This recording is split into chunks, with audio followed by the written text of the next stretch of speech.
Hi everyone, this is Professor Sanchez, and I want to talk you through drafting Essay 3 since that's your main goal this week. The first thing to think about is now that you have your word and your thesis and your definitions, how do you develop this essay and this argument out into paragraphs? One of the things you want to do is incorporate the definitions you found, maybe the etymology of the word, how it's changed throughout time, dictionary definitions. You also may want to include connotative definitions, the way the word is used in context, the different negative and positive sort of connections that it has to other things. So definitely include definitions in your paper. You can also think of it in terms of negative definitions like antonyms or synonyms as you're trying to develop your point. The second thing you can include is narrative. Tell stories, whether they were real stories or scenarios. Tell stories to show people how the word is being used in our world. Who is using it? When are they using it? How are they using it? What tone are they using it? This will be helpful with to help people see how people are using the word in the world. Also, same thing with illustration. You're giving specific examples of how it's used or where it's used or places it would apply so that people understand it. And lastly, think about description too. Think about the essay that you read, What is Poverty, and how she developed the definition of the word through sensory description. And think of how this word, if you had to describe it in terms of, taste, sight, smell, sound, what does it sound like? What does it smell like? Think about all these things as you're developing your paper. If you want to do an exercise to help develop your paper, this is something I do with students in class. So you can pause the video here and do this exercise. This will help you to add stories, description to the paper overall and help you to develop out all your paragraphs. You could even do this multiple times to put multiple stories into your paper. Another really important thing are your in-text citations for Essay 3. So how are you going to do this? I'm going to talk you through it and then show you a few examples because these are different than what we looked at before.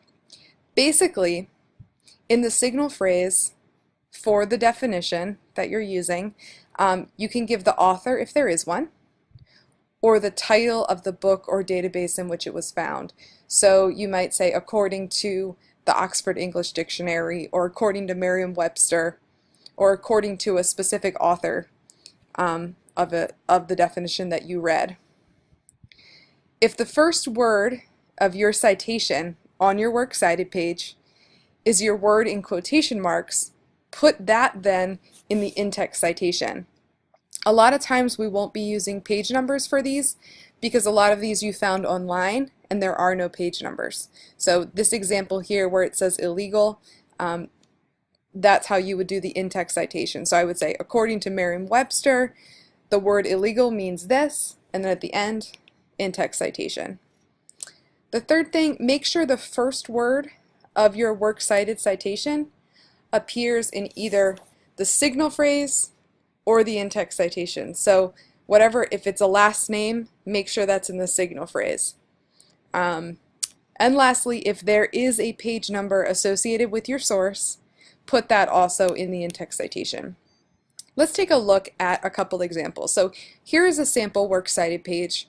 The first entry is from a print source, Webster's Dictionary. The second one is from the online etymology dictionary. Some of these might look familiar. And the third one is from the Oxford English Dictionary, a specific article that I found in there. You might not have all of this in your entries, but this is just an example. So for the first one, because the citation begins with this word illegal in quotation marks, I need to put that in my in-text citation after the definition. Now in a signal phrase for this one, I would use Webster's Dictionary. So I would say, Webster's Dictionary defines the word illegal as, I would add the definition, and then I would put this, illegal, in quotation marks, in parentheses, at the end.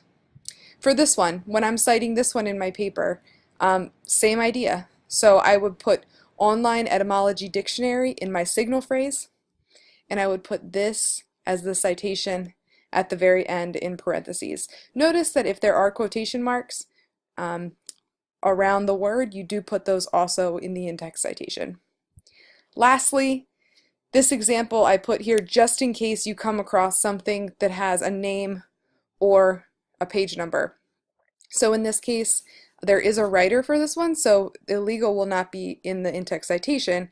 It would really be this person's last name. So I might say, the Mexican American Dictionary defines the word illegal as, and then in my in-text citation, I would need to put both the last name of the writer. There's also a page number here, so I would also need the page number.